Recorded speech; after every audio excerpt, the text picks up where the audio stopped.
Welcome to our counting of the Omer, to this following this ancient tradition as we travel from Pesach to Shavuot, from liberation to revelation, looking at those first spring grains that came up and traveling through to receive those full fruits of summer. And so first I'll ask you, as we will every night, to just take a moment to stop, to breathe, to just be present as we prepare to fulfill this mitzvah of saying the blessing and making the count.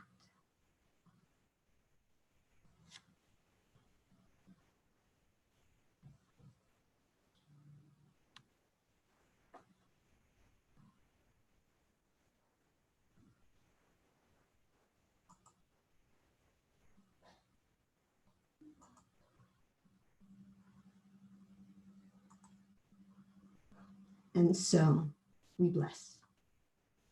Baruch atah Adonai Eloheinu melech haolam asher kidshanu b'mitzvotav v'tzivanu al sifrat haomer.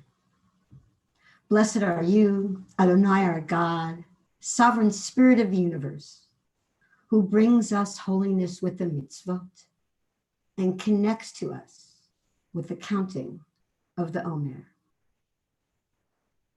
Hayom Shnei Yamim Ba'omer. Today is 2 days of the Omer. And it is a day of strength in a week of loving kindness.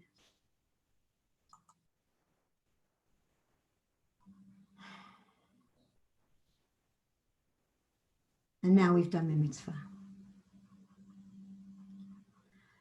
What I want to share with you today is just something about actual seeing my calendar and the intentions that we actually use to count. So if you see once again in my calendar, you'll see again, I've assigned my colors. There are actually colors that are associated with the Sefirot, and you can look them up. I've looked them up in the past as I've traveled this count for 20 years.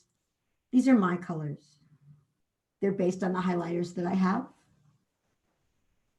And I've actually worked through the years to develop the series of colors and how it goes. For me, going from lighter to darkness, which colors follow. And you'll see also that I filled in the first day. Full color, because it was a day of chesed and a week of chesed. And today you have that chesed container holding gevurah, holding strength. And this is one way I visually make this to go through.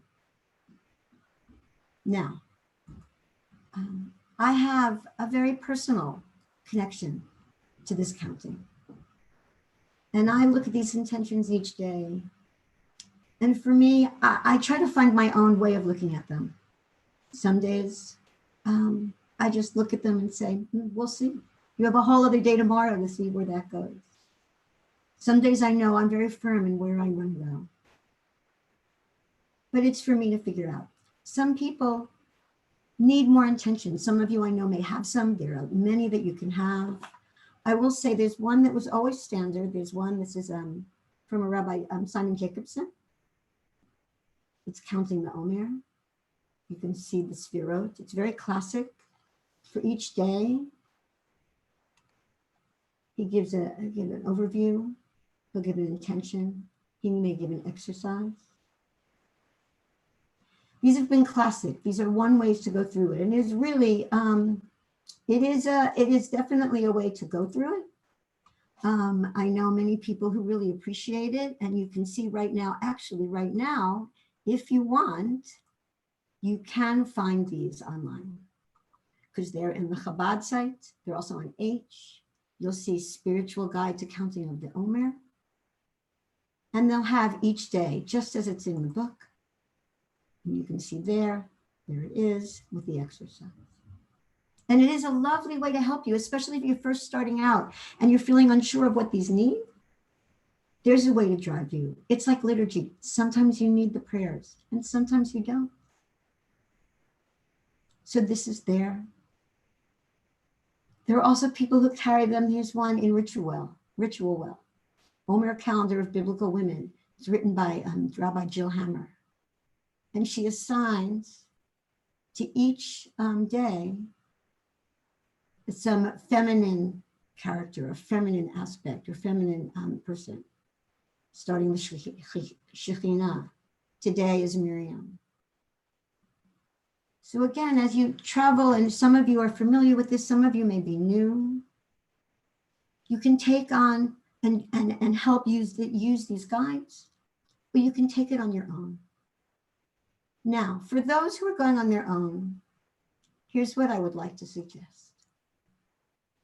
I'd like you to see, not just, again, in this first week, familiarize yourself with these intentions, with these zirah.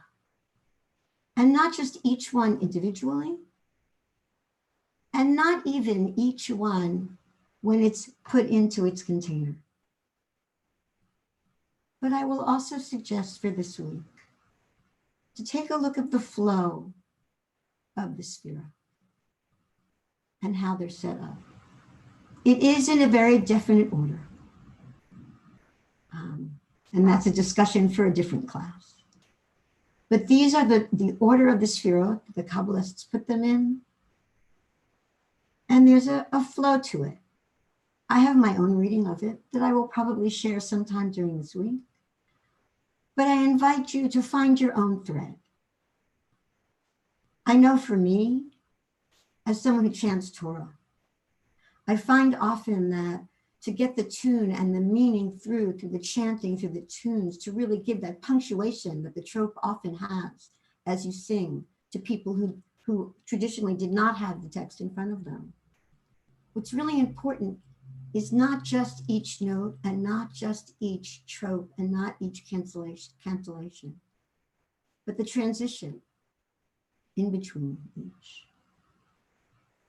And so what I'd say is see the transition between loving kindness to strength, compassion to perseverance, humility to foundation,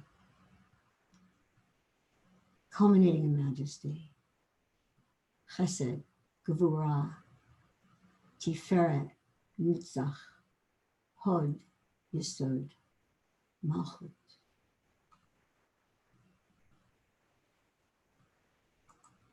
It's another way of taking on this measure of how do we move through time and space, which I really think is one of the important teachings of this time of counting.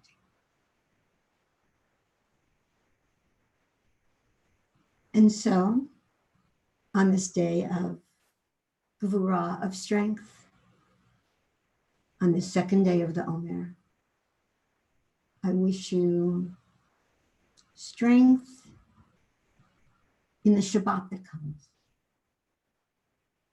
May you find rest in strength